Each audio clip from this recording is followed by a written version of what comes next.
Hi, hello guys. We're back again on lovely Jubbly podcast. So this is episode 6, if I'm not mistaken. Yes, episode 6. So you have with me Stanley, Dewale, and Bani, the absolute regulars. Hi guys. Right. Hello. Hi guys. Wale smile now. You You look, guys have just won your 14th, so smile. yeah, 14, yeah. Same old, same old Arsenal. Come on, you Yeah. goodness. Okay, so today we are going to be talking about the Lagos Metro project. I think he has a few names, and I think we can just stick to one: the Lagos Metro. I like to call it the Lagos Metro. So it's the Lagos Rail Mass Transit System project. So it's the rail project we've all been waiting for to be completed in Lagos, and it's been going on for a while. There's a lot of myths, a lot of conspiracy theories about why it's not been completed. So we are going to be talking about. We'll try and delve into why the project's still ongoing and possible funding issues and any kind of political ramifications of those issues. So, Stanley, let me come to you first. Do you want to give us like a brief background on this Lagos Metro? Okay. As proper Lagos boy that I am, right? So this project was like sort of one of those things I remember Tinubu as governor advertising on TV with my small knowledge of what was going on around that period. It was one of those things. I can't remember. I'm not sure if it was his first time or second time, but I know it was I think something it that was. was. I think it was during his first term. Yes. It was his first time, right? Yeah. Yeah. Yeah. So I know it was something, Metro Rail Line and how they are revitalizing or reactivating the plans that were set in motion by Jack Conde back in the days. In 1985, right?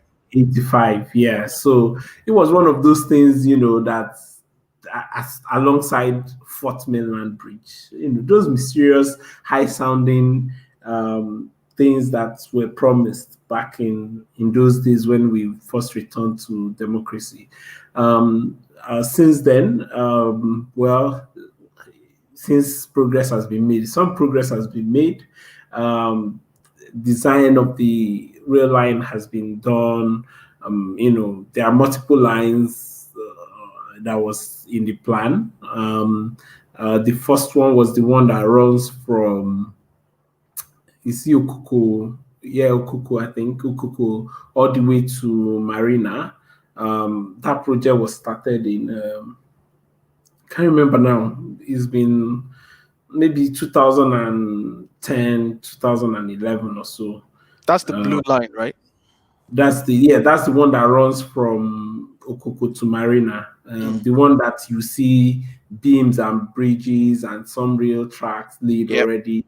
If you drive from Okoko through Mile 2 to Relay, through the National Theatre, and as you head to Marina, Akbongbo area, you see all of the beams being put up. That project has been ongoing for how long now? Since 2010 or so, when that project, so it's gone through, if I add design and conceptualization, it has gone through three governors. It's in the hands of the fourth governor of Lagos State.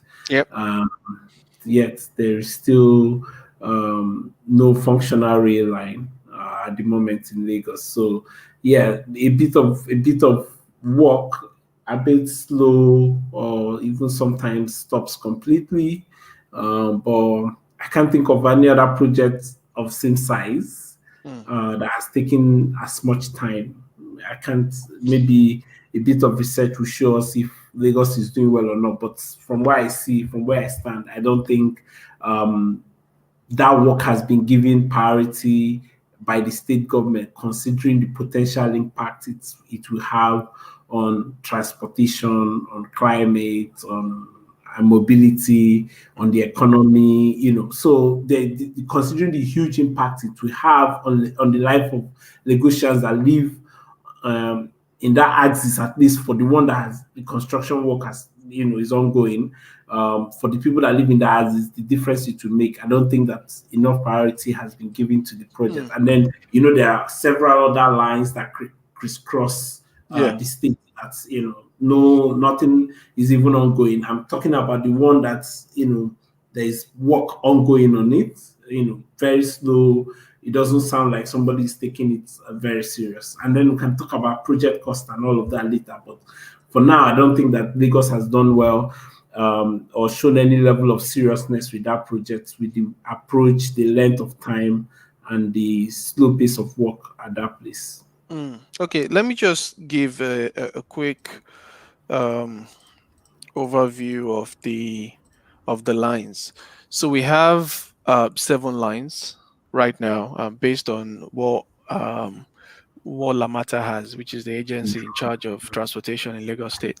So there's the blue line, there's the purple line, red line, orange line, green line, brown line, and the yellow line. So the blue line, like Stanley mentioned, covers Okokomaiko to Marina. It's about 29 kilometers. The purple line is from Redeem. I'm guessing this is the redemption camp, right, Stanley? Yes, that would be Redeem Camp on Lagos Ibadan Expressway. Yeah, so it covers from Redeem to Ojo, and I'm thinking about it. That is significant. And the distance, Ojo is also on the axis where you have the Okoko Marina line, so there will be some couple of interchange on that. Exactly. That end. So that is about 48 kilometers. I think is the longest. It's going to be the longest line. Then you have the red line from Agbado to Marina via Ido Terminal. And it also goes to the airport, Murita Mohammed International. Then the orange line, Redeem to Marina. So Redeem has, I don't know why Redeem gets this much priority, but Redeem to Ojo, Redeem to Marina, the orange line, I don't know the distance of that. But for the green line, there's Marina to Lekki, 22 kilometers. And this Lekki here is the Lekki airport, which is under construction. Brown line, mile 12 to Marina. So this is significant, even though it's 19 kilometers, but folks coming from Ikorodu, Igbogbo, and all those areas close to the Ogun State, the Lagos Ogun State border, they'll be able to probably take the BRT to mile 12, because that's like the closest. That's going to be the closest rail station. Yeah, Mondi, just to add to I mean, you raised Redeem, a right? small question. Just the reason why Redeem, it's because of the Bafo Mowe axis. So most people who live around, and actually a huge amount of people live around Mowe, Bafo, axis of things of the state. And again, So is this going to be significant for folks living in Ibadan? Like, how long? What's the distance? What's the driving distance between Lagos and between Mowe and Ibadan? I don't know the distance, but you remember there's a federal project that goes from Lagos to Ibadan. That's near completion now. And on a good day, I mean, to be fair, if you actually do the drive from Ibadan outskirts to Lagos, you could do that stretch up until Redemption Camp in 1 hour. Yeah, I was gonna say I've done it before, and I spent 45 minutes without. Yeah, but then from Redemption Camp, it could be 5 or 6 hours to VI. No, let's not. No, we are still going to come to the devilish traffic. Like that's going to be like a big discussion. So I think the last one is it goes from Ota to Ido. and it's the second biggest or second longest, 34 kilometers. So, Bane, let me come to you.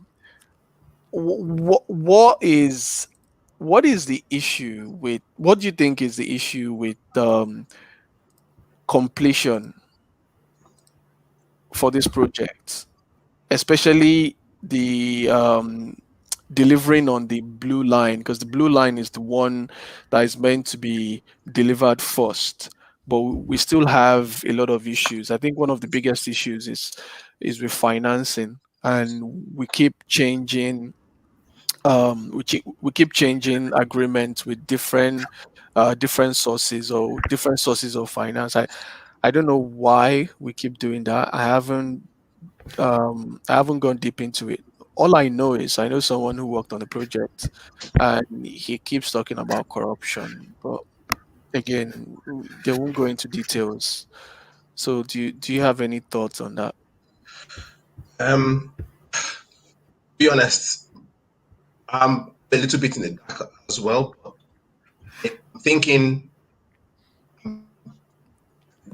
I mean, I haven't looked based on what I know about like the whole Lagos Metro, um, you know, the whole project itself. I think that there's the issue of corruption. There's that low quality corruption. But I also think there is mediocrity. The whole.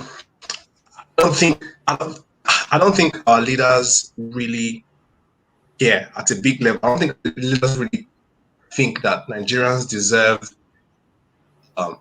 any infrastructure that is world class. So if you notice, when they try to create infrastructure for Nigerians, it is never world class. While they drive the best in the world, they live in the best houses, they fly the best planes.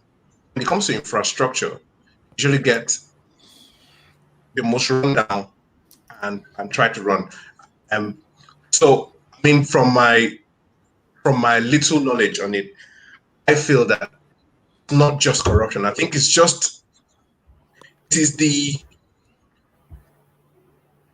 ties into the overall issue in Nigeria, where there is no, I don't want to use the word the bigotry of soft low expectations, but there's a generally accepted level of, I think, this is Nigeria. It can never happen. Do you understand? When we talk about any big idea taking off in Nigeria, so I think our leaders know that, and I think it's the same thing that is playing out in Lagos. They know that most Nigerians don't expect things to work. So I think that has played out in the way, in the way the blue line, right? In the way the blue line has the blue line, right? The blue line that you're talking about. Yeah, blue line. Yeah. That's why I don't have any data to back this up, but my strong feeling is that if you complete one, then you have to. There'll be no excuse. To complete a line, there will be no excuse because that will now start working, and then who knows the difference that one line can make. If you do that, and then who can see that there are plans for other lines, now be what excuse? So in essence, what I'm saying is that there won't be any excuses anymore. I've spoken to a few people who are in the know. I've had a few heated arguments with people who, negotiations, and one of the things they've told getting in the way that particular of the whole project, right, is the fact. Hear me? You are breaking up. I think your internet is breaking up again. Yeah. Oh, no. Yeah. It's better now. I think it's still breaking up. Let me quickly add some information on this on the blue line. So it is expected to have about 13 stations from Okoko to Marina, and they expect it to create about 900 jobs. I think it's going to be more than that. Maybe they're just talking about maybe job type there, or the level of skill.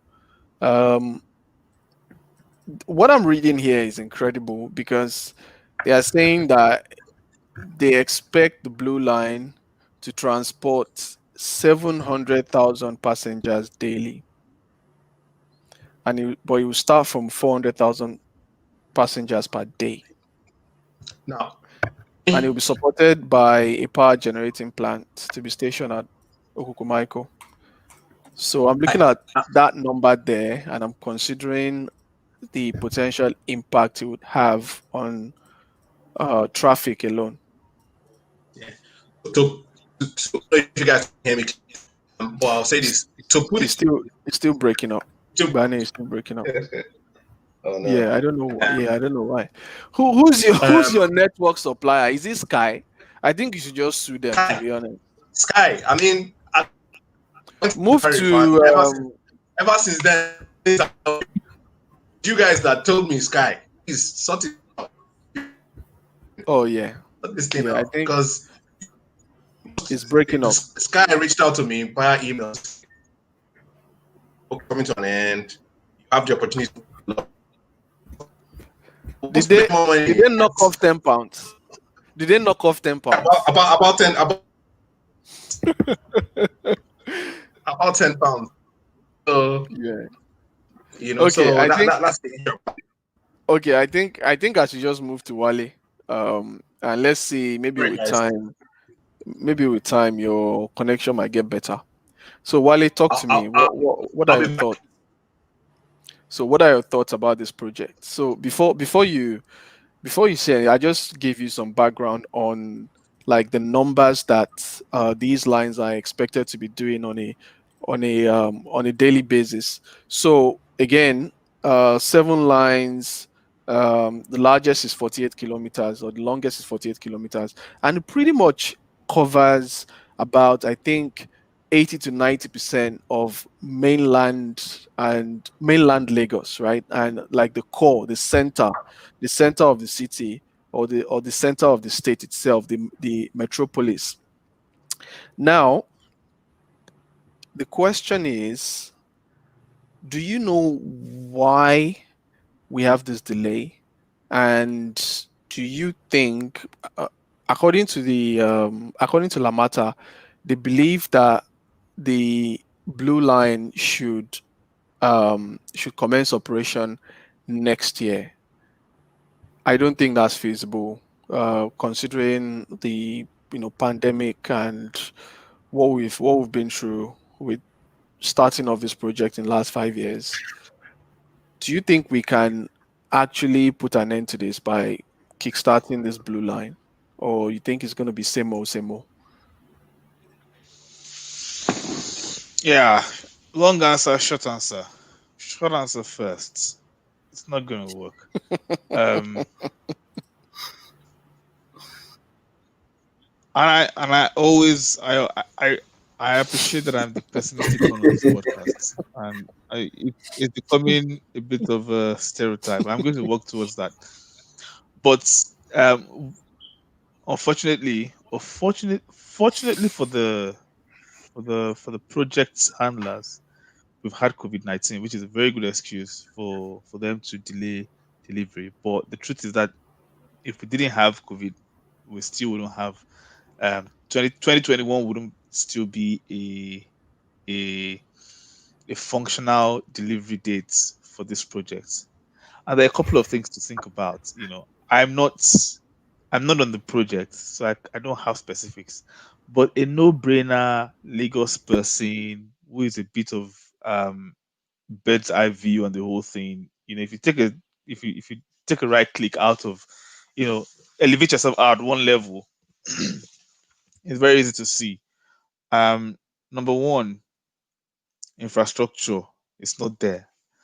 Number two, I think many people think that when you want to run a rail system, just having a rail line is what you need.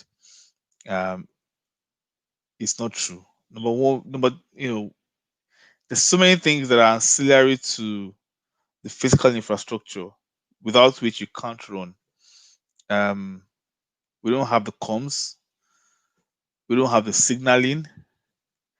We don't the signaling very very important because there are a couple of places where these rail lines cross roads. Um, We don't have the signaling for that. We don't have the infrastructure for that kind of signaling. So, and there's a lot of other things. Within the time that we wanted to start, that we started this blue line, as you know, the Cairo guys did their own stuff. The guys in the guys in Cairo did their own stuff. The guys in Addis Ababa did their own stuff. Kenya, The guys in Kenya. Copenhagen did their own stuff. The guys in Paris did an expansion, which was of a similar scale to what we were building, and they're done and dusted, operational. And the list goes on. There are people who had cheaper costs to similar projects. There are people who had higher costs to similar projects. Both the guys that had lower and higher costs have completed. So cost is not an issue, if you know what I mean. People who had longer and shorter distances for their rail coverage have finished theirs, so that is not the issue. People who were islands, right, and had to go under the water, like in Cairo, there's actually an underground. One of their own stretches goes under the Nile River, right, on the ground. So it's not that our Earth is a problem. You see what I mean? Because the next thing is, there's the peculiarity of Lagos being on water. But there are other people who are also, on water, and they've done that. London has done expansion to Jubilee Line, which you know about, and actually is going under the Thames River to cross, so people have done it. So whatever it is that we want to look at as a contributing factor to why we've not done it, other people have surmounted it and they've done it. So it leaves us with the same old thing about resolve and political will. That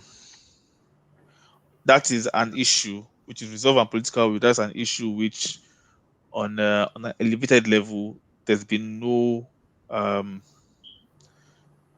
optimism, there's been no outlook of hope, there's been no show of intent. So the short answer is no.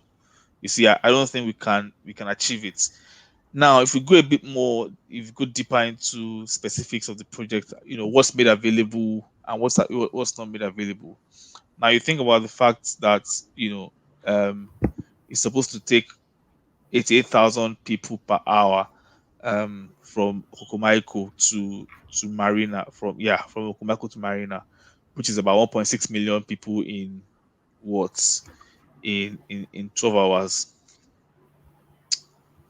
That's all the numbers that we envisage, that to move traffic from the road to the rail and everything. But I don't know. I've been out of Lagos for a while now. The last time I went to Lagos was in October 2019, which was last year, just coming up to a year now. And a couple of I don't know how many stations have been completed, but you can see the infrastructure coming from Marina actually as you drive coming from Igomu International Theatre. As you drive to Marina, you can see it all the way down. I don't know, to be honest. I don't know how power source is. I don't have confidence in the project. Okay. So if I jump in here, there are a few questions that were playing that I was considering, while Wale was speaking. First of all, what is the cost of this project? Does anyone know the actual cost for this project? Numbers are available, actually. I can put them up for you. I've seen a 1.2 billion. I've seen a $1.2 billion stated somewhere. The reason I bring up, how much is the actual cost of this project is because considering that, this project initially was supposed to start in 2008, it got moved forward to 2013, it got moved forward to 2017. Like, how much exactly is the cost of this project? Because when somebody says for a state the size of Lagos, that cost is an issue, right? It would be good to see, to start to look at what revenue was available to the state, what funding sources were available to the state versus what is currently on ground. At one point, I know there was a huge controversy about, when one political party controlled federal and a different one controlled Lagos, there was that whole Alignment. excuse. There was that whole excuse that the center and the state were not aligned, and that that is the reason the project is being stalled, and how the federal government was refusing some World Bank loan that will help complete that project. By the time the center and the Lagos state aligned, once they aligned, you would have expected that there will be movement on the project, and you started to see once somebody came in as governor of Lagos, there was a lot of talk about completing the project before 2017, and there was even some fake approval for the so-called loan that was holding up the project for however long. There was a fake approval for Lagos State to obtain the I think approximately $200 million loan from World Bank World for Bank. completion of that project. So let's assume that the reason the project was held up was this $200 million that then PDP-controlled federal government refused to approve. Since 2016, that loan has been approved. At least there was a fake approval, and I didn't read any news of where the National Assembly refused to give approval, right? So there's been fake approval. So there's, it's okay to assume that the loan was then available to the state government. Then what is the length of time for completion of this project? Does anybody know what's the project timeline? If $200 million was the reason why the project was being held up, I don't even want to worry about how Lagos State can comfortably afford $200 million if they were serious about the project. They can't afford that amount. But let's not dwell on that. Let's assume that this World Bank loan came into their coffers since 2016, when this loan was approved, and today we are looking at approximately 4 years. So what is the project timeline if, in almost 3 years, we still do not have? So are you saying that if all the money was in the bank, in 3 years, you couldn't have done how many kilometers? 20 kilometers railway line? No, that's not 47. The blue line is not 47. We're talking about blue line. Blue line is about 20-something kilometers. You're saying you couldn't do, this is like, a restricted right-of-way construction, right? Remember that all of the houses in the right-of-way for this project were demolished in 2017, 2016, 2006, 2007, not 2016. So you have had the right-of-way.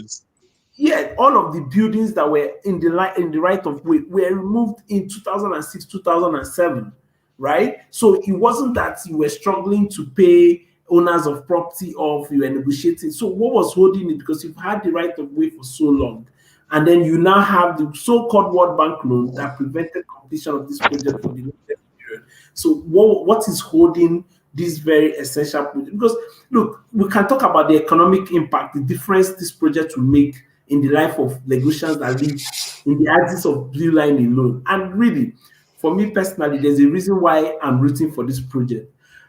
I feel that the reason I'm like this project, like every time I go to Lagos and I pass through that place, I have all sorts of imagination going through my head. I think of all of the people who live in Ojo, who live in Okoku, who live even Agbara, that travel to Marina every single day on that impossible road. I don't know if any of you have used that. Have you passed that as it's lately? It is crazy. It is crazy. Yeah. So imagine the difference it will make, where I can assuredly wake up at 6 a.m., get to the train station at 6:30 or 7 o'clock, and be assured that in 35 minutes I can be in Marina, and then do 10-15 minutes walk from the train station to my office right there on Broad Street or anywhere, or even catch a connecting bus for 20 or 30 minutes ride into VI. Imagine the world of difference it will make for people who currently wake up at 4, 5 a.m.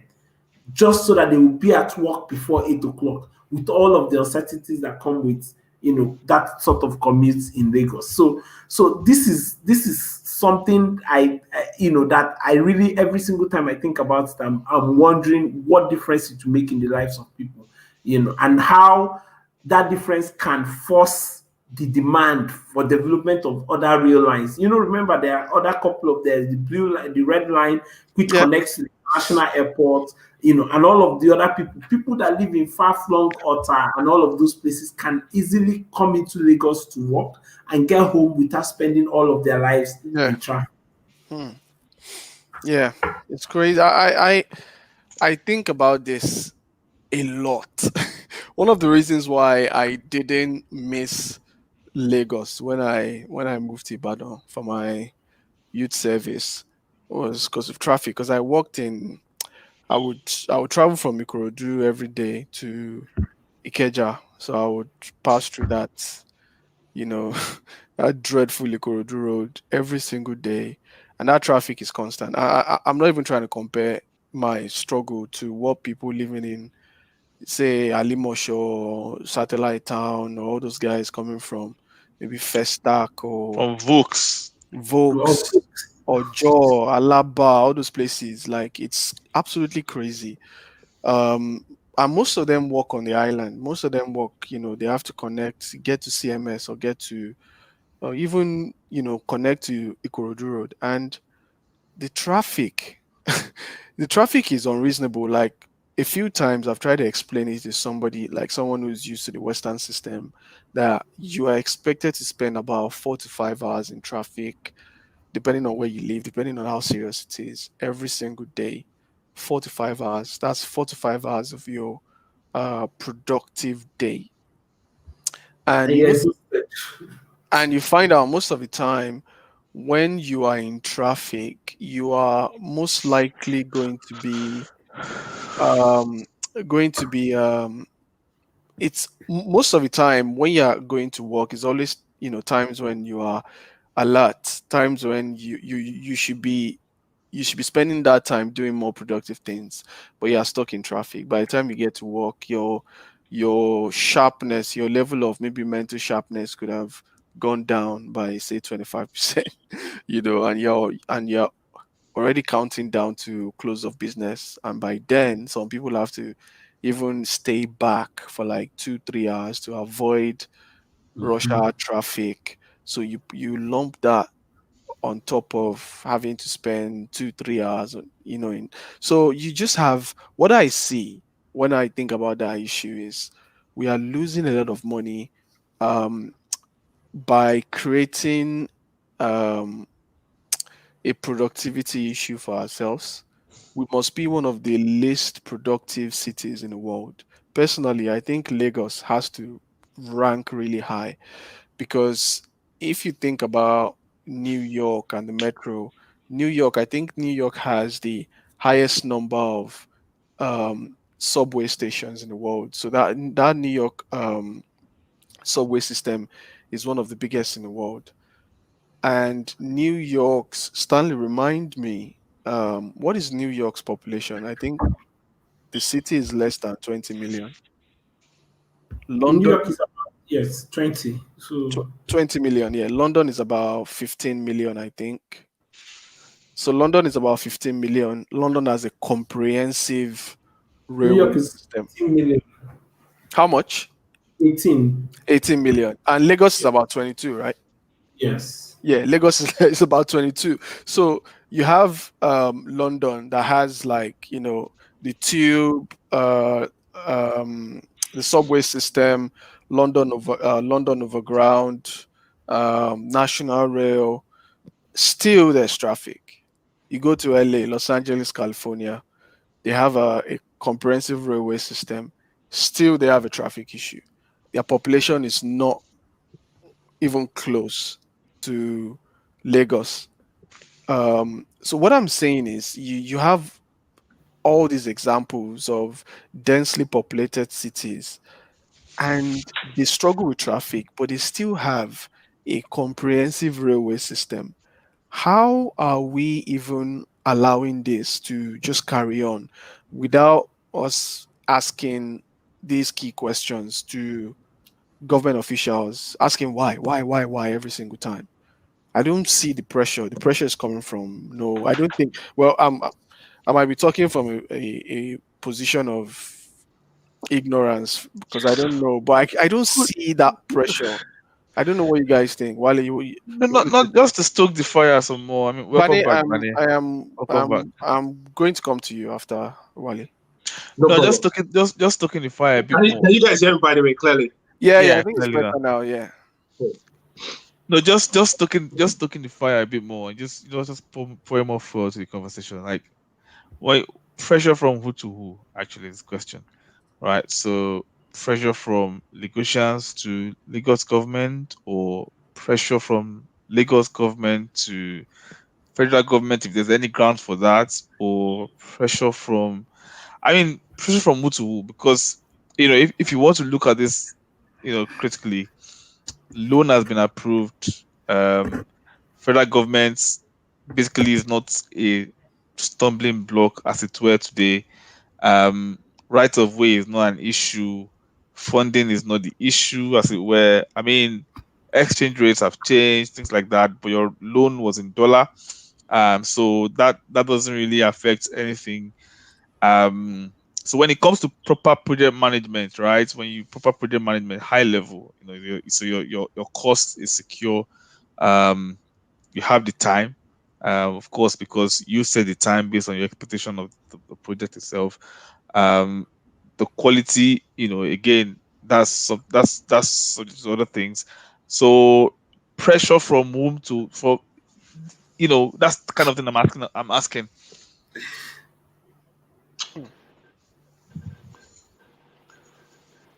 Yeah. Bane? Oh yeah. I mean, I missed a lot of what you guys have been saying, but just starting on from where I just joined you guys, from what Wale was saying. So, for example, you can only put pressure. We're only having this conversation because we have a little bit of a knowledge, and we can compare, right? We can compare. We can compare what is the global benchmark of what in an acceptable level of transportation should be for urban cities such as Lagos and mega cities such as Lagos. So I'll give you an example. So you mentioned just before I went off, you mentioned that the line. I'm not sure which of the lines you mentioned. If when it started up, that when it commences operations, it's going to lift over 700,000 people, right? Yeah, blue line. Yeah. The blue line is up. Yes. Fantastic. Now, I have the data for the railway transportation data for the latest quarter, which is that they have on the Nigerian Bureau of Statistics. So I have the data in front of me, and it says that the first quarter of 2019, which is the last information that they have on their website, that nationally, only 54,099 people traveled by rail in the whole of the quarter, the first quarter of 2009. So you can see the upside, the immediate change, how drastic the change will be. That nationally we are not achieving that literally this, just a line in Lagos, just that one line alone will be doing what, in the region of like 14 times what we're doing nationally at the moment, what we did nationally for the whole of the first quarter of 2019. So what's my point? My point is, I have this information. We now have this information, and we know what the situation is. We know what it can be. But the truth of the matter is that the typical Nigerian that votes, the typical Lagosian, does not have this information. They don't know. As a matter of fact, the vagaries of daily living, it has them occupied. I was speaking to someone this evening, and she was explaining how she had helped someone get a job and everything, and in Lagos, and how the person, to show you how much of an impact it was, the person came all the way to her house to thank her for getting her the job. It was a PA, it was like a PA role. And we're not talking about how people like that are not so concerned about coronavirus.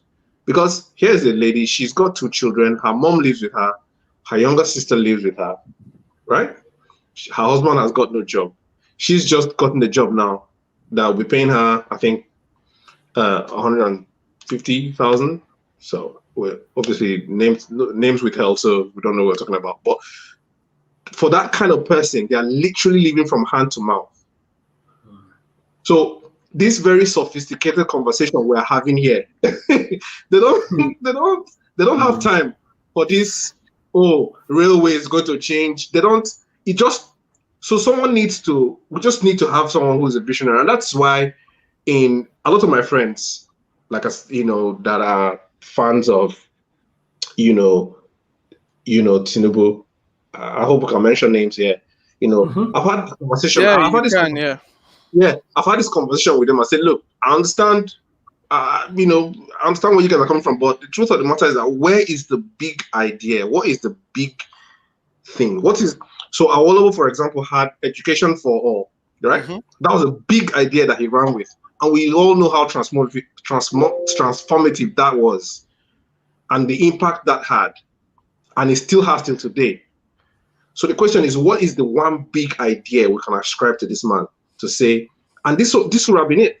This metro would have been it, but unfortunately, it hasn't happened. So I hate to make it about persons, but the thing is that the everyday man doesn't have all of this information that we have, and even if they do, it doesn't make sense to them. Let's not forget that you and I have experienced, all of us in this podcast, we've experienced some of the best of the world's transportation of infrastructure. So we know what is good. But how do you convince someone who has never experienced it?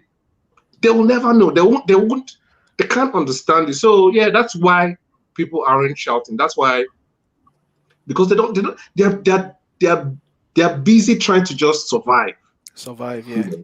Yeah, one other thing about who should mount this pressure, and why the ordinary people are not even in the best position to make this a serious public concern issue, is because we have a non-existent opposition party in Lagos. We only see them show up a few days before the election, and they will be thoroughly beaten, and they will disappear again. And name names. Yes, Jimmy Agbaje, his gang at PDP, because they will be thoroughly beaten. When they are thoroughly beaten, they will run with their tails between their legs and go into the hole wherever they crawled out from, and then return again the next election cycle, maybe 3-4 months before an election, do some very fancy ad. But the issues of how the life of Lagosians can be turned around. So in one breath, I do not understand Lagosians and their choice of voting, right? But also, thinking about it the other way, I'm like, who is this different person you want them to turn to? So if you're saying that the current guys need a bit of competition, need a bit of pushing, right? Who are they going to turn to? Is it the guy who disappears as soon as as soon as the concession speech is given? No more political activity until the next 4 years after, right? So, and sometimes I sit back and imagine. Let's think about this thing. Imagine if, when Tinubu left office, the plan for this project was already on ground. And there was a bit of movement around when this project would start. Fashola comes comes on board and got to the extent he got to with this project and left office. Imagine if we turned power over to an opposition who ran a campaign on completing this project, right? Who also will face stiff competition if they fail from an opposition party, right? You see how this pressure we talked about begins to mount, because it will be easy for this to become a campaign issue, considering the level of suffering that people who use Lagos Badagry Expressway on a daily basis go through. Imagine if you can turn their lives around by rotating this power between two political parties to the point where they are now scared of every voter in that axis, right? And this is only at one end. If that project gets completed, if the blue line gets completed and people who don't live in that axis see the difference that it makes in the life of people that live in that axis, all of this other orange line, blue line will become campaign issue, because people who live in those axes will insist that you have to make it a campaign issue to change our transportation means mode by building this rail line. This is where the pressure comes from. So a part of me do not want to blame negotiations, because as Bane explained, there are too many issues to consider. But also a part of me continues to think that, look, you guys really need to reconsider this your acceptance of suffering as a way of life. I ran away from Lagos. I'm most grateful for the escape. I can't wish it on my worst enemy. It's the worst place to live in my whole life. So, but I really feel that Lagosians must do something. They must, by themselves, do something. And as much as I want to make excuses about their daily worries, that worries cannot be wished away without them being interested in how they are governed. That problem is man-made. It will be solved by man, except, let's all head to church and pray till the problems of Lagos goes away. Then we will have time to face politics. But as long as we want that problem solved, as long as we are poor, as long as we are suffering, as long as we are living literally living in hell on earth, the only way out is to pay attention to the politics of Lagos. And Lagosians are the ones that need to do that. Look, literally have the most educated population in the country, and they are living please let them not beat me when I go there, but they are all behaving like illiterates, but please, Lagosians, I'm not, please, I'm loyal to you, but it's the truth. If electoral wise they are behaving like illiterates, what do you expect from my backwater Imo State people to behave? Wale is not. Wale, are you a Lagosian?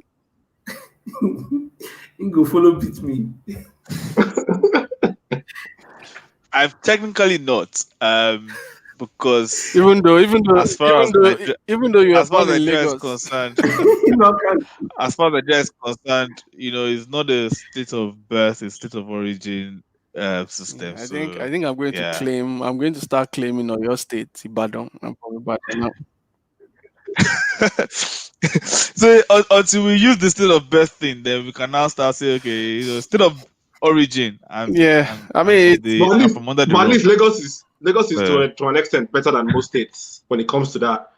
I mean, at least you can say. Which begs the question, right? Like Stanley will say, and I'm probably correct, even without Stanley being on the call. Lagos generates an IGR that is about the other 35 or 30 almost all of those other ones combined, if not more than that, right? So it's Lagos is a country on its own, and if you take Lagos out of the country, IGR wise, aside from the FG, we don't have a country. So which begs the question, right? Like, people say, oh, but Lagos is better, and then what do you have to show for it? When I used to live in Ikoyi, I used to work on Adiyam Alakija, and I had a car, but I would rather get on a bike to my office, which was 12 minutes. So I could actually leave my house by 7:45 and still get to the office from Ikoyi, Glover area to Adiyam Alakija on a bike.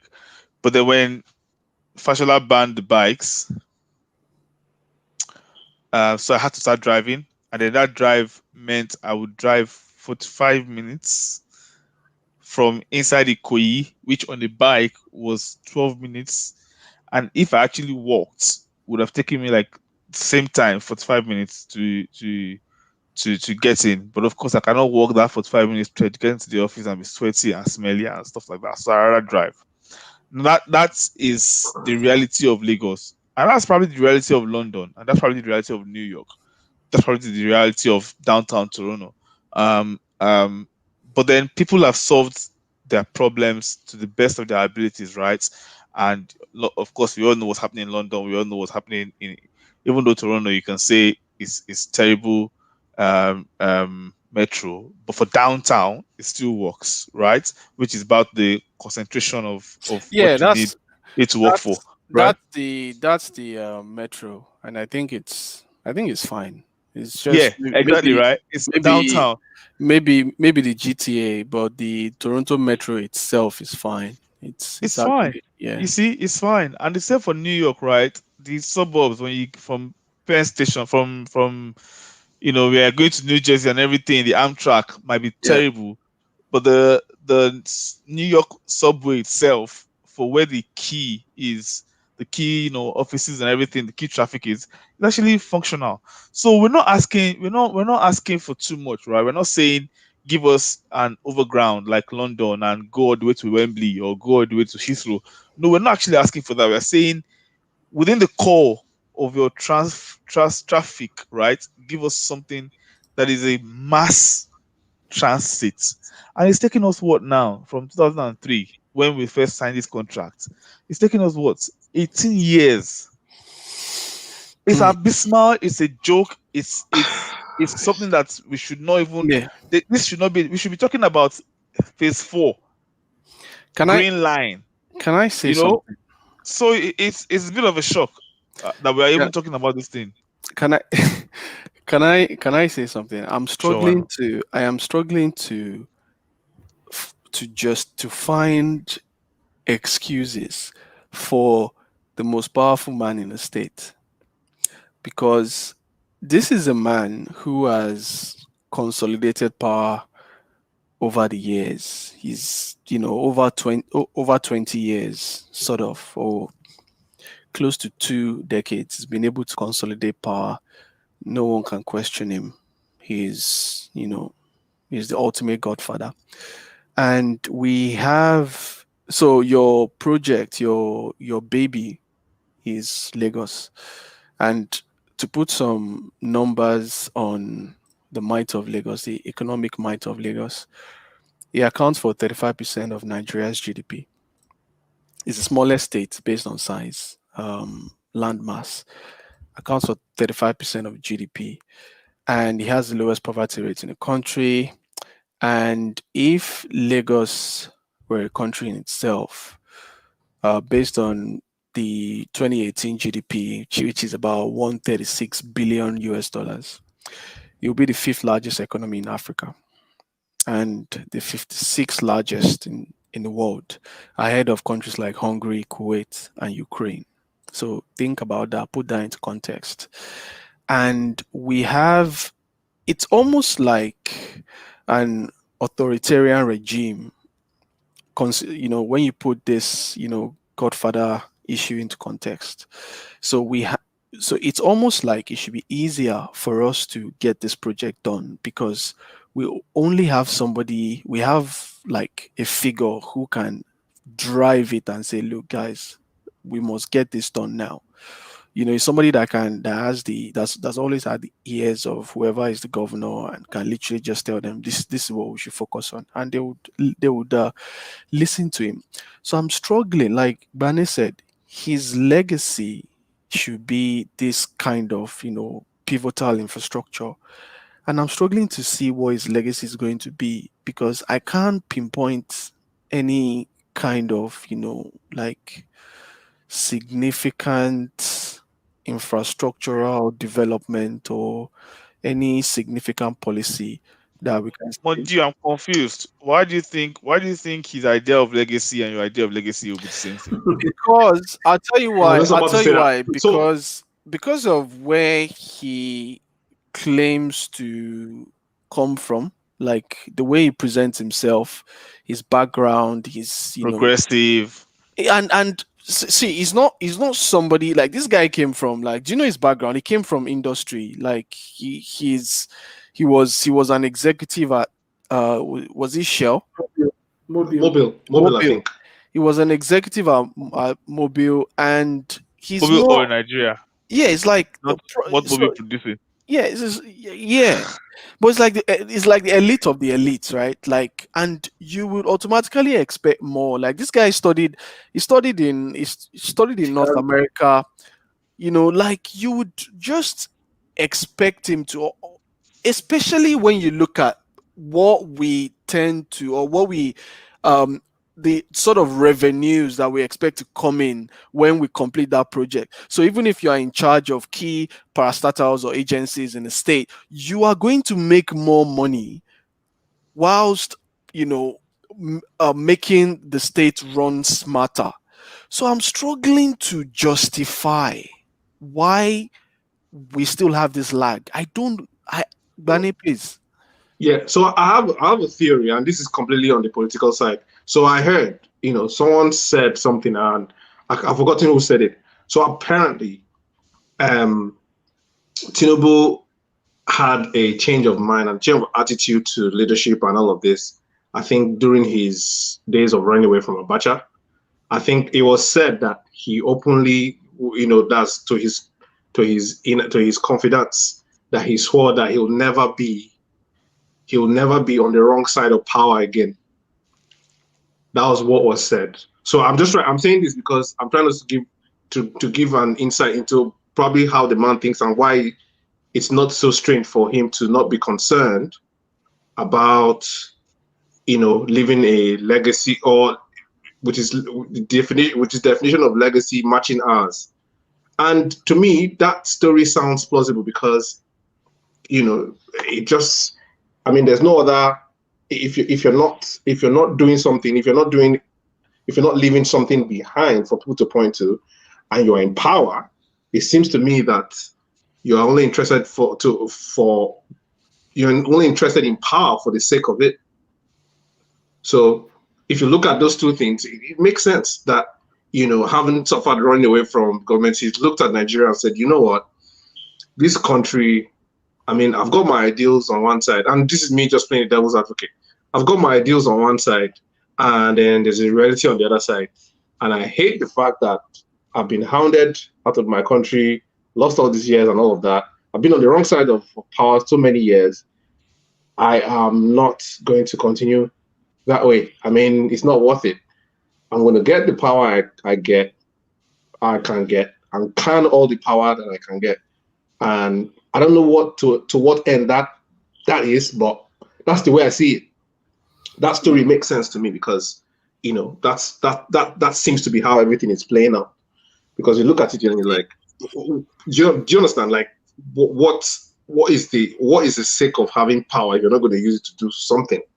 Yeah, Bunny, I'm struggling. It still doesn't make sense to me though, because if you work on the project, if you deliver that project, your current revenue streams are likely going to expand because you are going to have more avenues to make more money.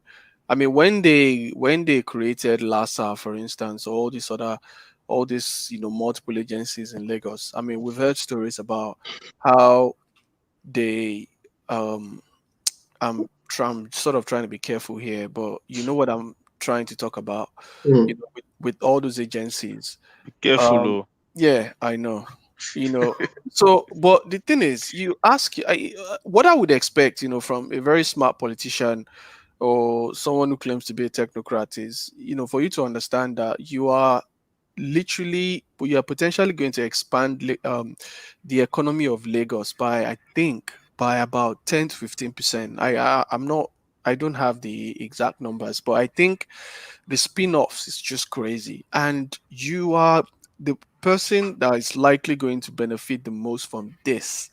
So it doesn't dent your power in any way. You are likely going to be more popular. People are going to listen to you more. So why would you not do Stanley? Sorry, come in. Let me. So again, I've been wondering. We're discussing a non-state actor here, in the real sense. We're discussing a non-state actor. So somebody can go back and say Tinubu stopped being governor donkey years ago. You know, I'm not being naive about the chokehold he has on governance in Lagos State and the role he can play if this project is important. But I'm just saying that we're putting a lot of responsibility on a non-state actor who is just, in the real sense of it, an average politician. Who's trying to survive? Who's trying to make money? Who's trying to make money? Who's trying to make money? Who's out of power and trying to keep his interest afloat. But I'm not discounting the stronghold he has over governance in Lagos. But yeah, it's really a mystery how this whole I want to be a leader. Like, what's the point of leadership if you want to remain close to the heart of the people and you're not solving problems? I really don't understand. Maybe this is above my pay grade on trying to figure out their whole idea of what will please people. Because if I find myself in a political office, my priority will be, what do I have to do to better the lives of the people to the point where they should be my defender, not my attackers, And I'm not saying that leadership is that easy where you will always please people, but the overall driving principle should be, how do I make their lives better? Even when they disagree with you, even when they do not accept the policy you can clearly see will improve their lives, but that should be your guiding principle. And I have not seen how there's any principle around governance in Lagos that says that doing this project is a bad idea. Maybe I'm not seeing it, but I cannot imagine any overarching policy anywhere in terms of cost, in terms of time, in terms of business environment, in terms of mobility for the state. I can't think of one single analysis, research, impact assessment, or whatever that we come back and say, do not invest money in a mass rail system in a state that literally shut down once one single highway is impacted. Everybody is literally at a standstill. So we're discussing a non-state actor in a way that I really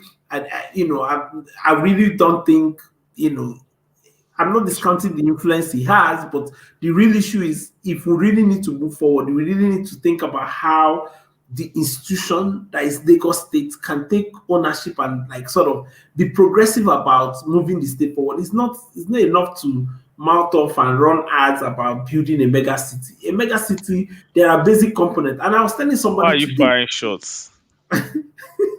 I'm trying not to, but I was telling someone today, okay, well, a shot is coming now, so better prepare. So I was telling someone today that if you do a strict analysis of a slum, if you apply, a strict analysis of what a slum, looks like, places like Ikoyi, VI, and Lekki will narrowly escape being designated a slum. Narrowly. Will escape it. I'm being nice. I mean, Ikoyi might escape it. I'm trying to be nice. If you apply a strict analysis of what a slum looks like, they will narrow it. It would be a miracle if they escape it, right? 1004 looks like council flats here, doesn't it? Exactly. But it's an elite place to live. It is. Right? I live there. We once lived there. So there's really, so when you say, when we try to attach some mysterious leadership and insight and vision to a non-state actor, I really do not see how, this influence is earned in any way, aside from, using mafia-like style to hold the state down, really, because that's the only way this power is still retained. Is the mafia-like violence, deploy all sorts of violence on the state. That's the only way that this power is earned. But I really want to turn to one other aspect. Since I've mentioned, how people are using all this illegal power to hold the state down. One other assumption that people have, and I've this coronavirus, has reaffirmed my earlier belief or knowledge that our people thrive on propaganda and false news and lies. In fact, they will listen to. If you tell the truth to them, you are being foolish. So if you want to get their attention, spread as much fake news and lies and assumptions and conspiracy. In fact, conspiracy theory is going to be a big business in Nigeria in future. And the reason I bring this up is there is this whole assumption that aside from this political Tinubu angle of not wedding the right leadership that he claims to hold over the state, there's this assumption that another set of non-state actors are responsible for non-completion of this project. And then we've talked about NURT and all of those transport union trying to stop. They are opposed to this project and they really do not want to see it succeed. I do not believe that hogwash is complete BS as far as I'm concerned, right? The reason I say it's complete BS is that we are ascribing too much power to people that do not have it. I do not think, I'm not discounting their influence and power when it comes to election. I'm not discounting their influence and power when it comes to transportation policy in Lagos. But I do not see how those people consider the rail line such a big threat that they are that influential to stop the state government from moving forward. The contractor is on site, and as far as I can remember, I can't remember a time when contractor on the rail line project moved out of sight. They are always there, right? So there has to be like something else beyond all of these conspiracy theories about road transport unions being. I think it all comes down to money. Let's be straight about it. It all comes down to money and how project financing and project management has been handled on this issue. Like, at what point is it? And I know that our government is in shambles, but this project is billed as some sort of PPP arrangement. So the private sector partners in this project, all of the international technical partners in this project, like, at what point are they complaining about their investment, be it time, be it resources, be it technical?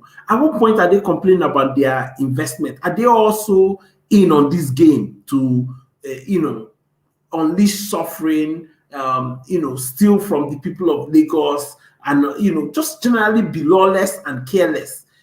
Like, at one point are we going to completely question everyone who is involved in this project in a way that it puts the, as of today, I'm not sure we know clearly how much the state government invested in the project as of today. We don't know how much has been spent on this project. Maybe somebody else on this podcast knows, but I can't remember. It's not available. It's not public. People have reached out to Lamata in a couple of instances, and it's just all talk to the government. Lamata talk to Lamata. Lamata is saying talk to. This is just nobody's accountable. Nobody's accountable. And nobody wants to be on record. Nobody wants to be put on record about how much. So as of today, nobody can exactly say we have invested so much on this Lagos project, so that we can even say, based on how much you've invested versus what is on ground, we are 30 or 40% closer to completion, or that this is how much more we need to invest in this project, to make it, to complete this project. So there's just a lot of darkness over this project. There's just a lot of uncertainty that it kills every single time you think about lost opportunity and everything associated with this project. Time, energy, it's just terrible. It's terrible. Can I ask a question, Stanley? You raised an issue there. Gbani, one second. Sorry, before you come in, I think we need to add another section to the article to talk about current state, where we are, or to discuss why, what we know about the delay. Maybe the section should say why why the wait, or why has this not been completed, or something. That we just discussed that part. It's very, very important. Yeah, Bunny, coming. Yeah, I was just going to ask Stanley quickly. So the companies that you mentioned, the companies that actually have this contract to build the Lagos rail. Are they the last time are they Chinese or Canadian? Am I mistaken? CCE.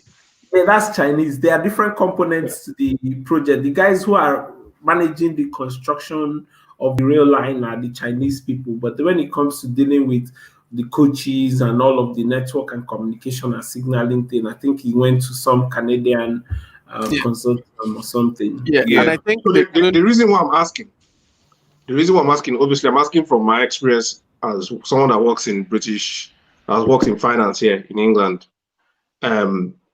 is that there is obviously an anti-bribery regulation on all British firms overseas, which, like it or not, is very, very, very, very alive and well. Yeah, same in the US, same in Canada, same in Canada. Yeah, so I'm guessing the same thing in Canada. So my question is, if these guys are in on it, do you get what I'm saying? Like, I'm sure they probably would.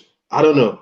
I don't want to say anything. That is a good point, though. Like, I think that might be an issue. That might be an issue of getting the right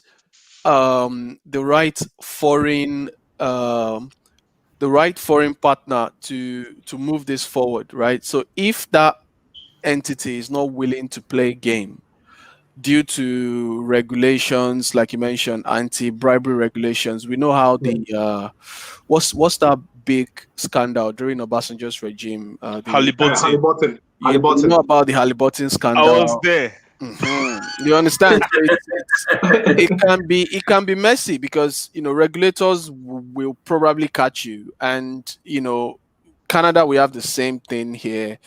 So if you are dealing with a state entity and they are known for we know what that is, and if so, it's going to be designated as high risk. For instance, so once they approach all these guys, they will look at them as high risk from that anti-bribery and corruption standpoint. That could potentially lead to them just changing their minds or looking for other players or alternative, funding or partnership routes. So it is something significant. Like I said, the guy that worked on the project, I think he left. He came from the UK, worked on the project, and he said a lot of things about how they, the corruption and all that. So it looks like it's convenient for the project to still be at this state, because there's this thing that was said about the street beside my house growing up in Ikorodu. They said that street, that they approved the completion of tarring the street and making it up to standard about 9 years before I saw it. And he said they go back to that same approval and they reapprove it annually to get more money off of it. So as long as that road is in that state, they can use it. So talk about lazy kind of corruption, right? Where no one's even auditing the books, no one is regulating, no one's looking at what they're doing. So they use that road as an annual corruption element, right? They just use it to siphon money annually. Wale, you want to say something? No, practical example, the street that my church in Lagos is housed, and Bane, that is Latif Jakonde Road. It used to Yeah. be Bell Avenue, but Latif Yeah. Road in Ikoyi Baptist Church. And literally, is the road after Tinubu's house. So on Bodilon, is the road after Tinubu's house, the first road off Bodilon is that Yeah. road. And for more than 13 years, that road was bad, right?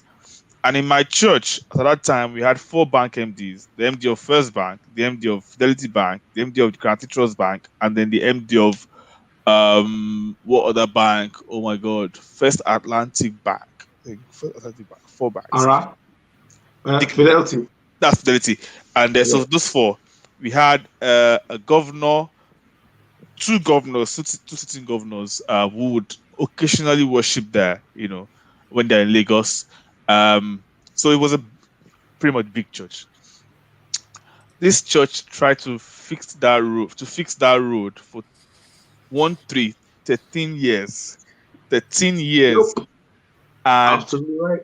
every time we tried to fix it, we didn't get the permit from the local government, which was then Etiosa local government, which was just down the road, down the other end of the road, the Glover end of the road, down. So there's a governor right next to us. Then there's the local government. So state government, local government, sandwiched in between. Road is bad, and we got to know that every year that road, the repairs for that road is put in the budgets, but they never fix it. So that next year they can put it in there as well and get the money. Then they don't fix it, and then next year. So they've been doing that, and then we had the means to fix it as a church, but the local government never gave us that permit so that they can continue getting that allocation until one day we just put some of these strings, and then we just went there and said, look, with the Lagos state government, say, look, this is what's happening, and then they made calls and everything, and then they fixed the road. And so I'm just backing up your data to say, and this happens. The same thing. I think the same thing. When I first heard about this kind of corruption, I think I was like 10. I was very young, right? And I was going to, because I was schooling in Ogun State then, so I was going to school, and I think we passed through this. Do you know this cement factory? This cement factory in Shagamu. Is it Shagamu? Ewekoro, Lafarge. Ewekoro. Yeah, Lafarge. Yeah. That's where I'm from, man. Yeah, so that road, I heard about that road, and they told me the same thing, that Lafarge offered to fix it. Lafarge actually were the first to ask to trial cement-based road, which is what Dangote also kind of started pushing for. But this I'm talking about 2 decades ago, 20-something years ago. Yeah, they've been pushing for that kind of, and they brought studies to say this is what they're doing in France. It's not, quota is good, but cement as a base, quota on the, and they were going to do it. But yeah, that's the story. That is very true. Yeah. So you know what annoys me. So you see the same thing that you guys we just talked about right now. It happens everywhere. It happens here. So we all know how during the winter months, due to sleet, snow, and ice, there are more potholes on our local area roads here, and how local governments or local councils here roll out is part of their budget to have these roads fixed.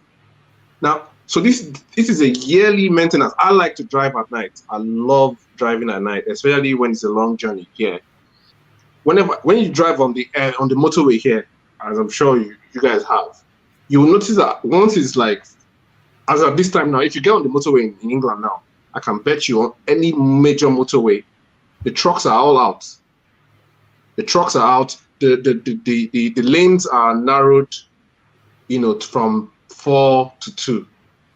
So why am I saying this? I'm saying this corruption, this very low quality corruption, can at least be, the quality can be improved a bit from not doing the road to now saying, okay, at least every year. Let us continuous improvement. Yeah. These guys don't rate us. I know that quote. They These don't, guys they don't don't rate rate us. They don't absolutely rate us.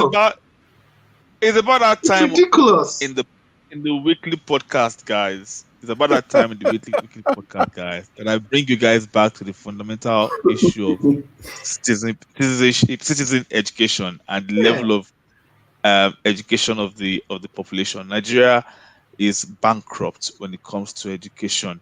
Nigerians are bankrupt when it comes to citizen. I'm not talking about degree kind of education now. When it comes to citizenship and Wale, sorry. and Hold on. I want you to factor this into what you're about to say. So I will let you carry on, but I will need to touch on this too.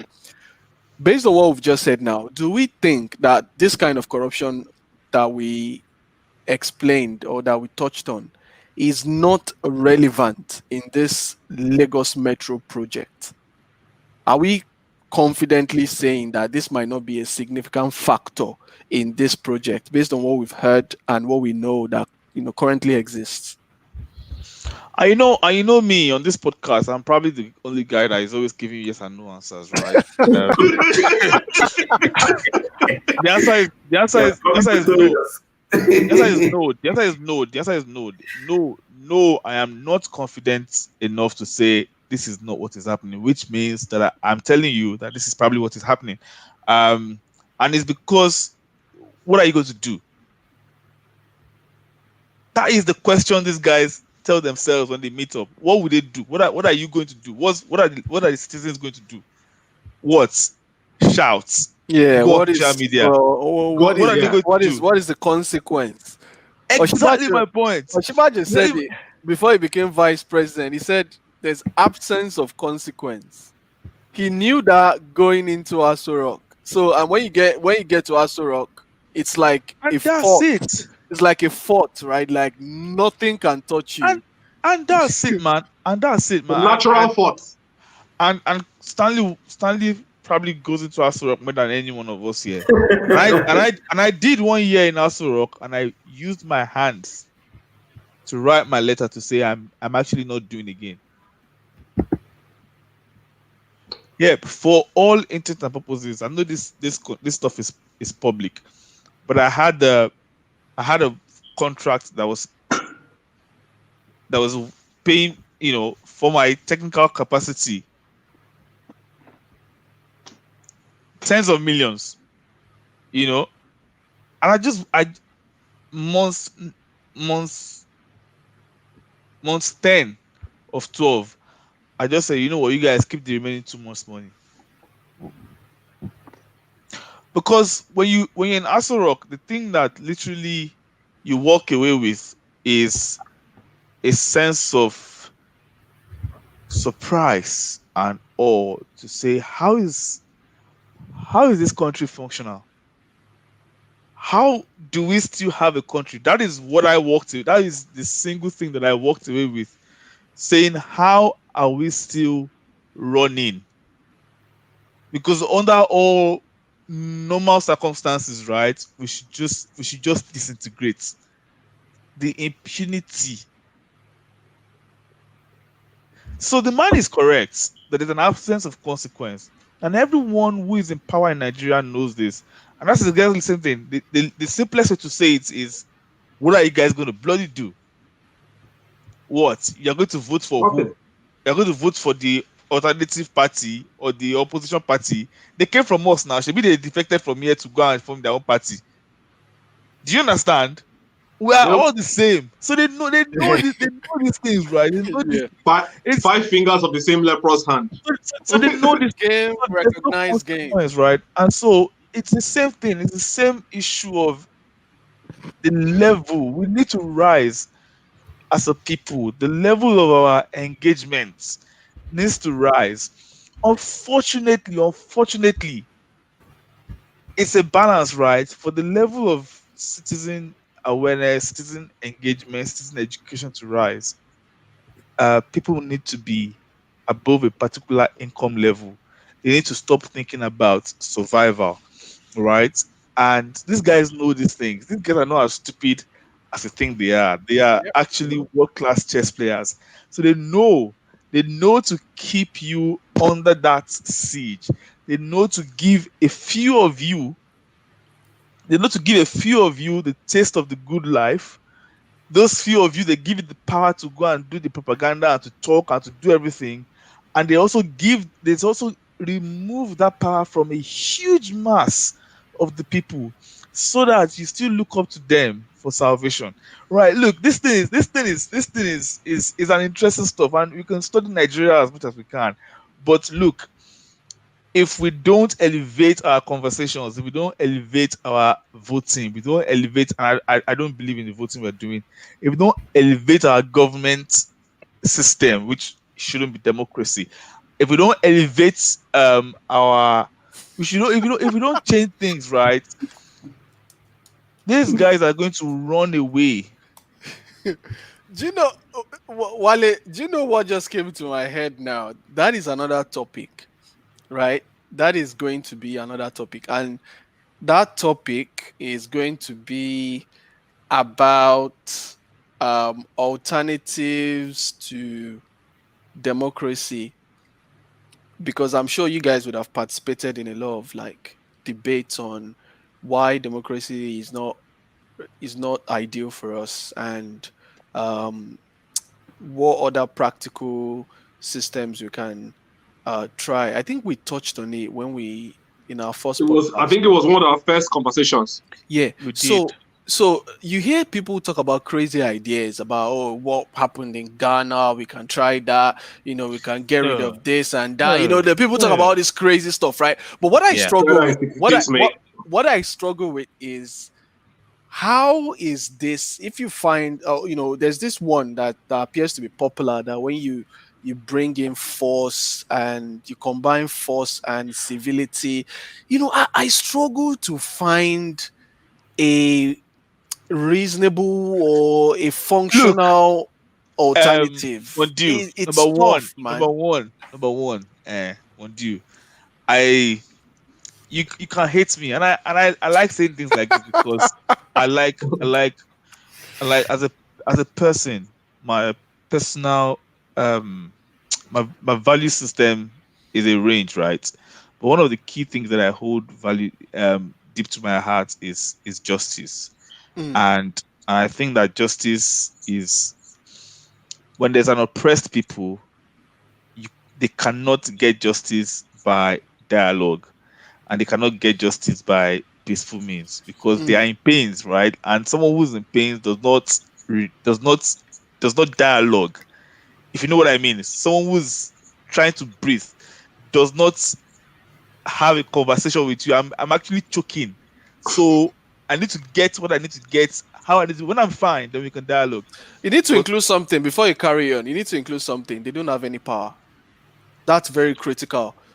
Marginalized people, or they always don't have any power.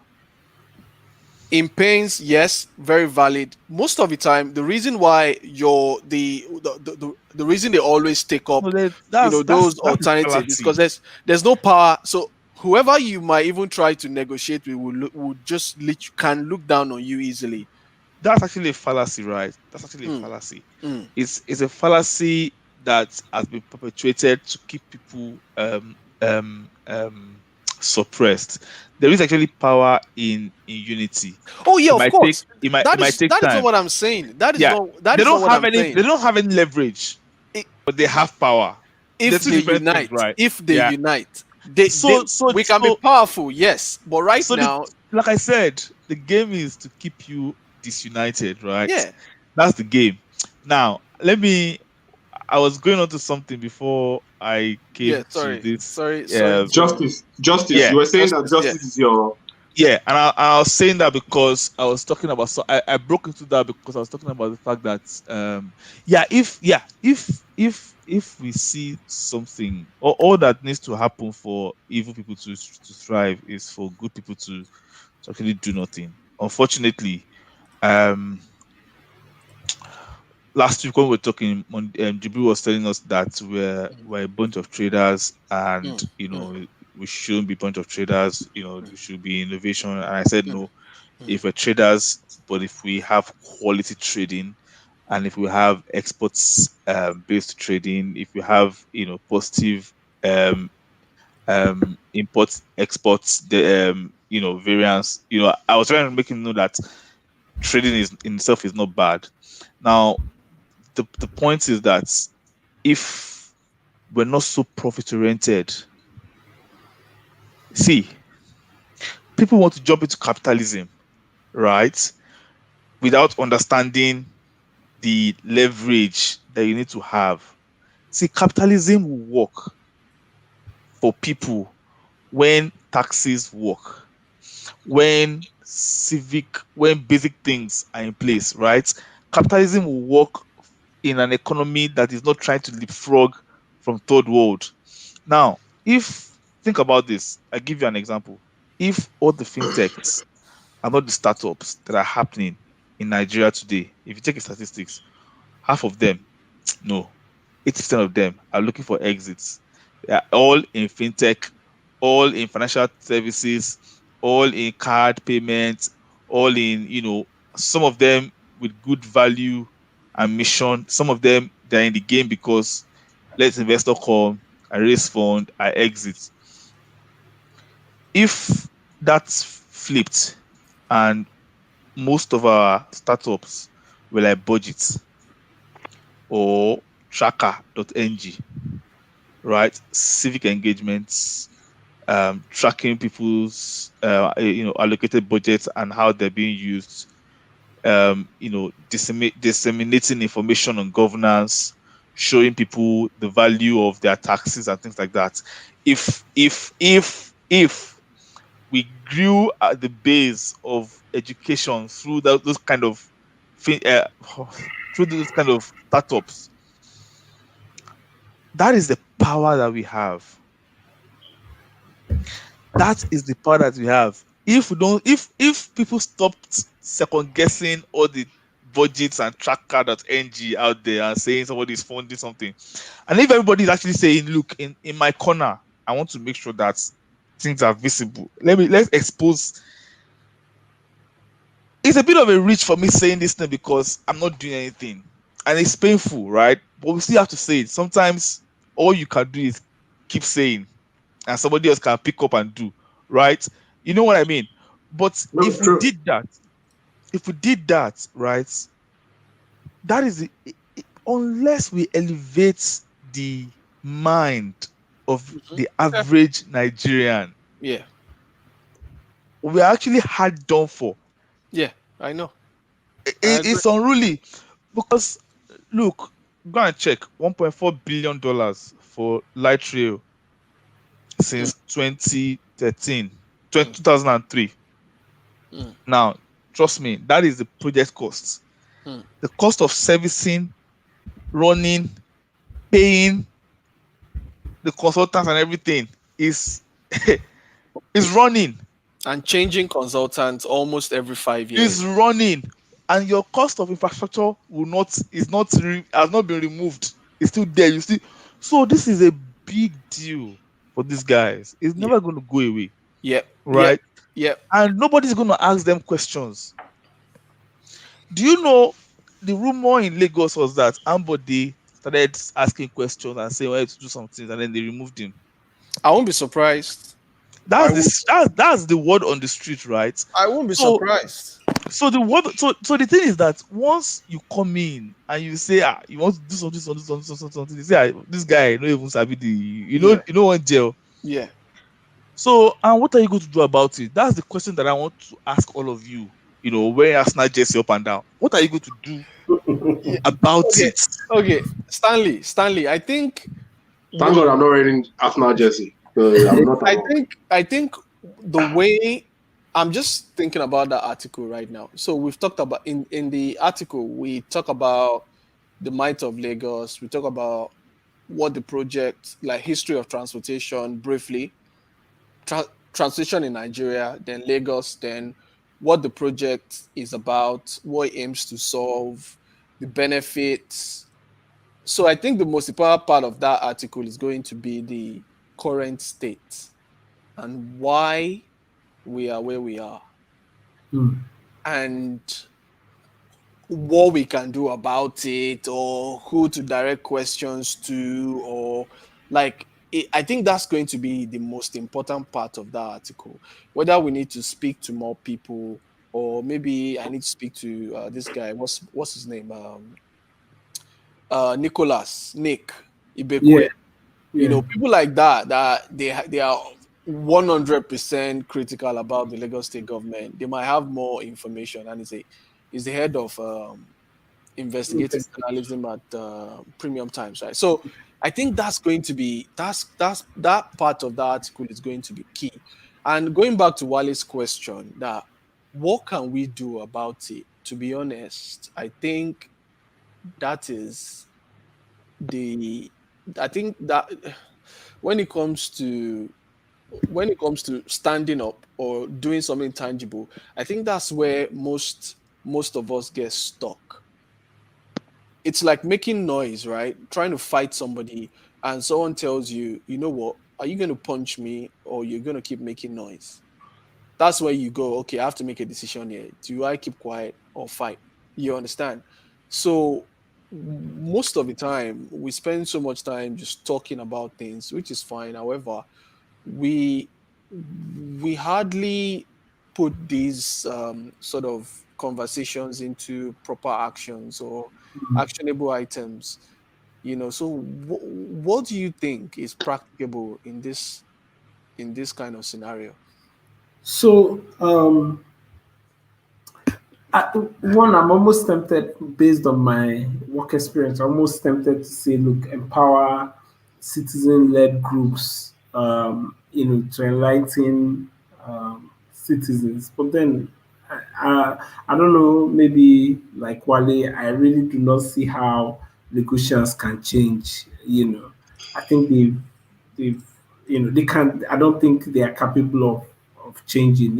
If somebody was suffering that much, you expect them to move for some kind of progress. But yeah, practically, I think that one way to deal with this issue, first, left with no choice, negotiations need to pay attention to citizens-led groups that are, questioning the activities of the state government. And I've been googling around since we've been having this conversation. I'm trying to see if I can even find anywhere where there is an official statement about the nature of the contract around this project, and nothing, not on the project contractor's website, not on the Canadian firm that is randomly mentioned online about being nothing. They are not. I've looked at, for the Canadian firm, I've looked at the projects they're advising on, and in Lagos, nothing about this rail line is associated, at least on their own website. So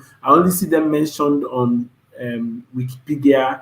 For CCC, they do not list the projects they currently work on. I see a statement from Budget calling on Lagos State government to disclose the actual cost of the project. And I remember 2-3 years ago, while I was still at Budget and we're running an Open Lagos campaign, this was the question.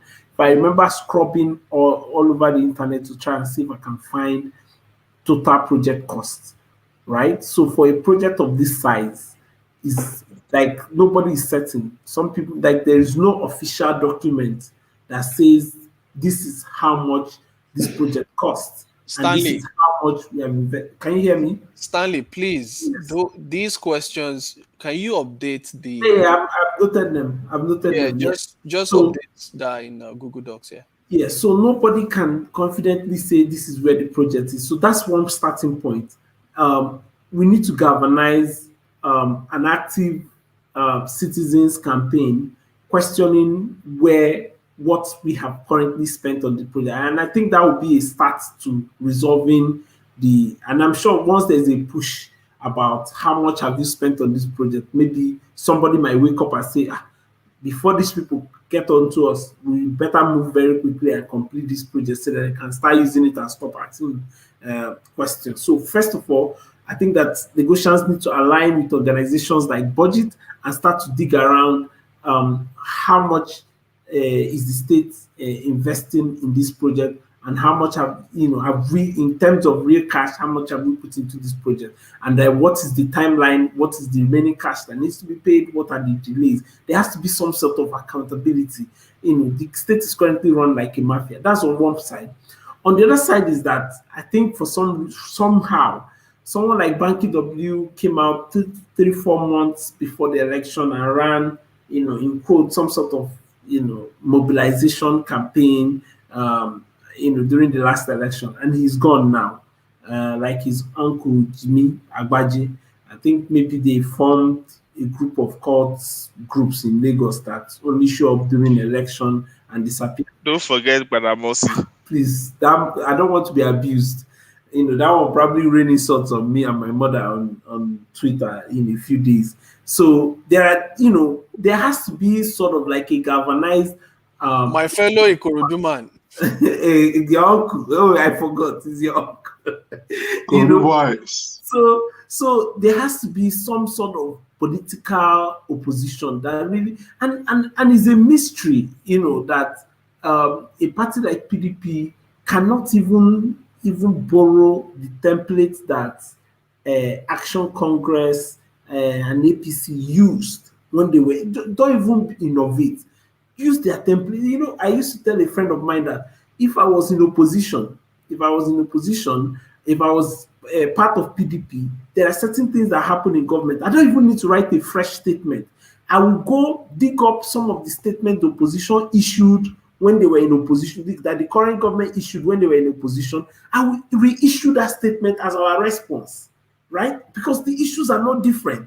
So why can't the same, because every single day the opposition released a statement when PDP was in power.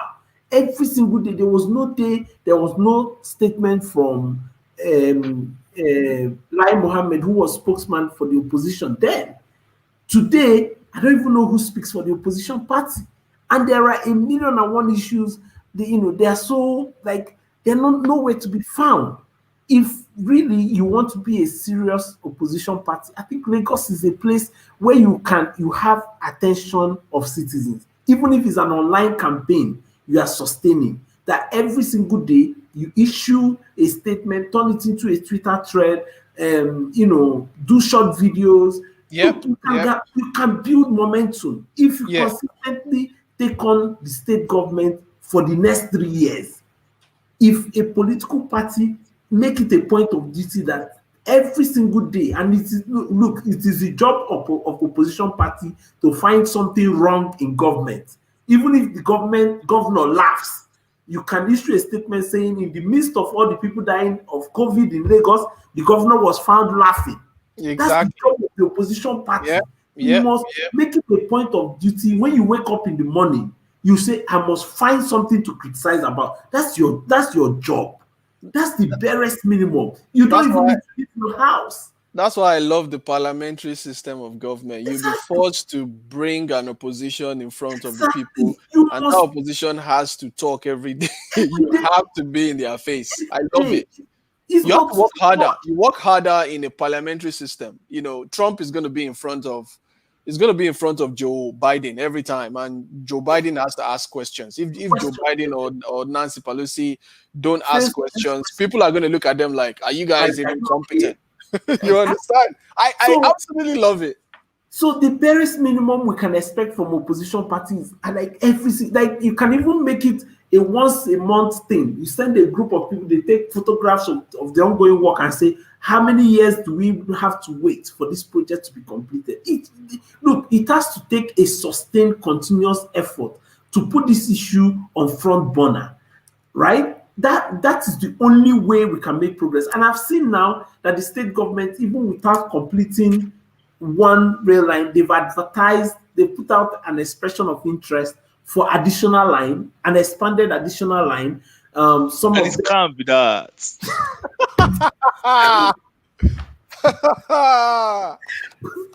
Well, let me seriously say that this can't be that.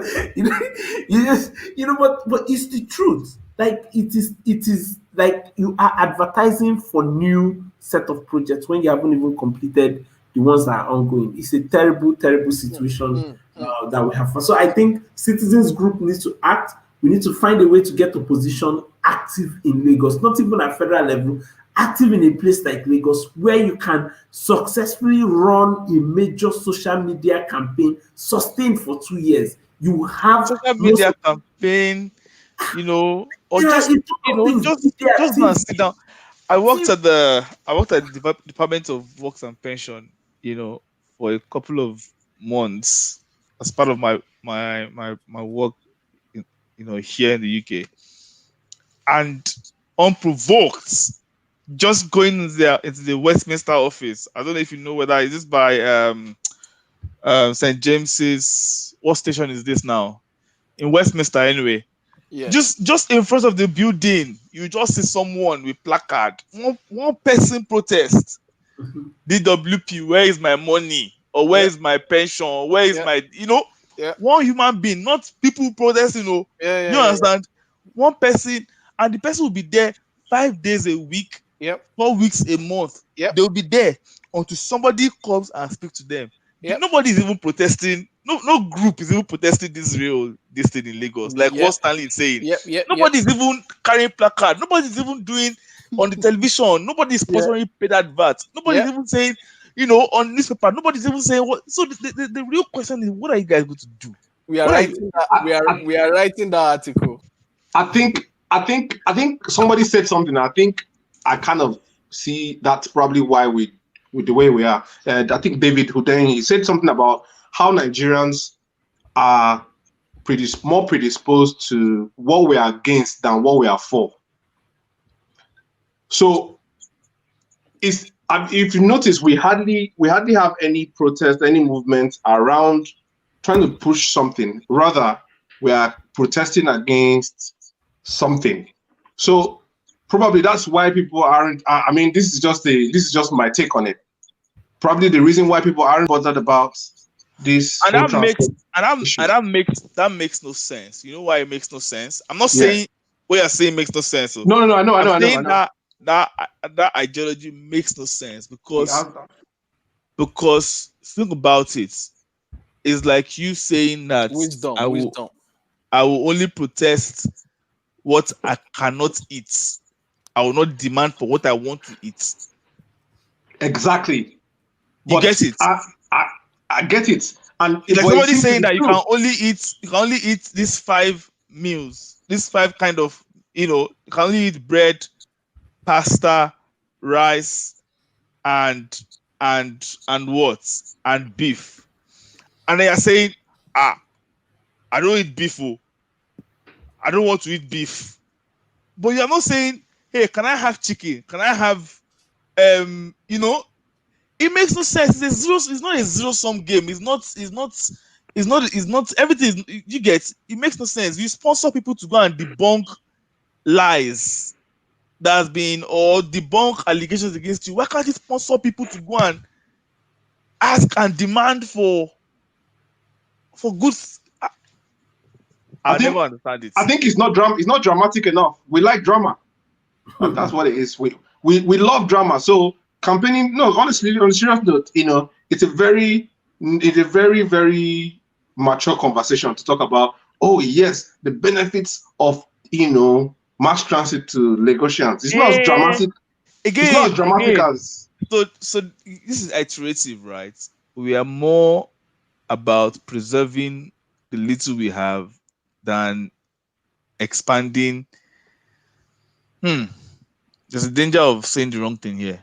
But people who can sponsor these things will say, "Oh man, I never get enough to in the team where they chop never reach me.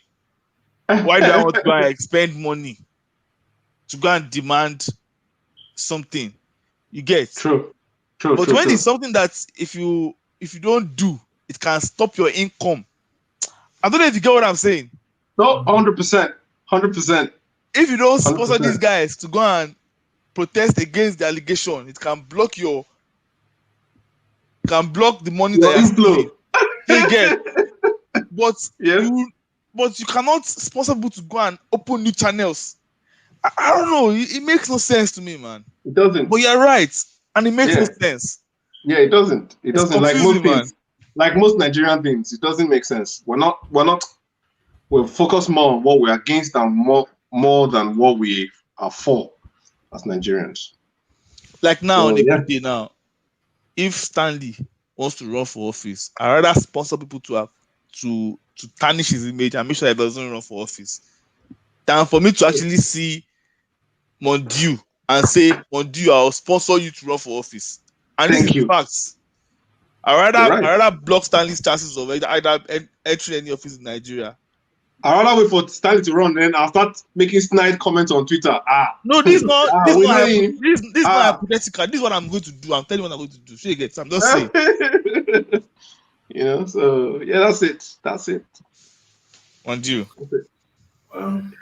Okay, so should we call it a day? And I think, Stanley, we should break this into smaller parts, right? Yeah. Because we'll spend about 1 hour 50 minutes. Yes. So next episode we can discuss a few topics. So Bani, if you have topics to bring to the table, we can discuss. We can talk about alternatives to the current system of government we have. I think I want us to explore, Wale's idea of not. I want us to interrogate. I want to understand where Wale is coming from. Yeah. Because I've heard these ideas a lot, and I really want to get it. And I also have my own ideas of what I think we should, what way I think we should go there. So yeah, I'm down for that. Okay. Yeah. And we can also introduce more social issues. So social issues or some social issues that are connected to our economic development. I am big on this debate of impact of religion on our economic development. If there's something to be discussed there, we can talk about it. If you guys feel it's too sensitive, nah, it's not. It's if not you guys for me. think it's too sensitive, but for me, it's something that I think about a lot. I think 3 of you are Christians and I'm a Muslim, so we can have some sort of balanced conversation there in terms of. There's no way we can have a balanced conversation when you do not sense halal meat. Yeah. Well, that's something we have to come up to. No, you have to ask Farouk, your guy. Farouk, your guy is gallivanting in the UK. Farouk is not on this call. You know the funny thing, if not for this lockdown, right? If not for this lockdown, if not for this lockdown, I usually come to Preston where Wale is for my Salah. Yeah. I have a friend there. You invite everyone. I think now I can't escape. Spending that Salah money. Okay, guys. So we would have to call this a day, and I'll see you guys next week.